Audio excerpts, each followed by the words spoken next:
షేయ్ పార్టీలు అధికారంలోకి వచ్చిన కాడ నుంచి ఎప్పుడూ నిమ్మలంగా ఉండలేదు. ఎప్పుడు ఏదో కయం రాజుకుంటూనే ఉన్నది. ప్రతిపక్ష పోలకు అధికార పార్టీలకు నడుమ లడాయి నడుస్తూనే ఉన్నది. కాళేశ్వరంతో రాజుకున్న కుంపటి అస్సలు ఓడుస్తలేదు. ఎప్పుడు ఏదో పంచాయతీ పుడుతూనే ఉన్నది. అట్లనే ఇప్పుడు ఐఏఎస్ ఆఫీసర్ రిజ్వీ వీఆర్ఎస్ తీసుకునుడుతోని ఇప్పుడు కొత్త పంచాయతీ రాజుకున్నది తెలంగాణలో.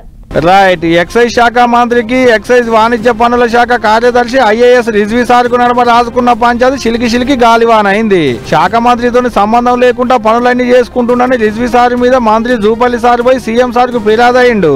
ఆ ముచ్చటెడు కాకముందే ఐఏఎస్ అధికారి రిజ్వీ సార్ వీఆర్ఎస్ తీసుకున్నాడు. అంటే ఇంకో 10 ఏళ్ల కొలువు చేసేది ఉండగానే ముందస్తు రిటైర్మెంట్ అయింది అన్నట్టు. ఇప్పుడు ఇదే ముచ్చట మీద కార్ పార్టీ ముఖ్య లీడర్ కేటీఆర్ సార్ అధికార పార్టీ మీదకి కారాల మీడియాలో నూరవట్టే. ఒక నిజాయితీపరుడైన అధికారిగా ఆయనకు పేరుంది.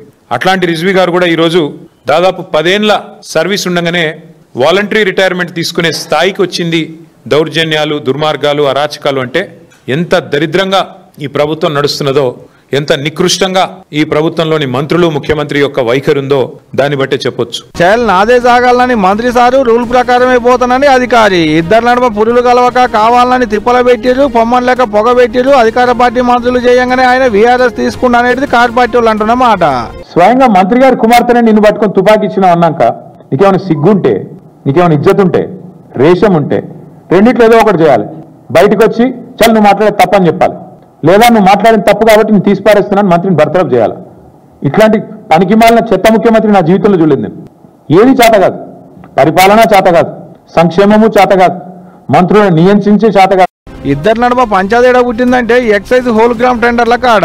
గీ ముచ్చట్లనే మందు శాఖ మంత్రి జూపల్లి సార్కు శాఖ కార్యదర్శి రిజ్వీ సార్కు నడుమ కయ్యం వచ్చింది. ఆ పంచాయతీ సీఎం సార్ దానిక పోయింది కూడా. ఇంతలోనే ఏమైందో ఏమో కానీ రిజ్వీ సార్కి ఇట్లా వీఆర్ఎస్ తీసుకుంటా అన్నట్టు. మరి చూడాలకి పంచాయతీ ఇంకెంత దూరం పోతుందో ఏమవుతుందో అనేటిదిగా రేపు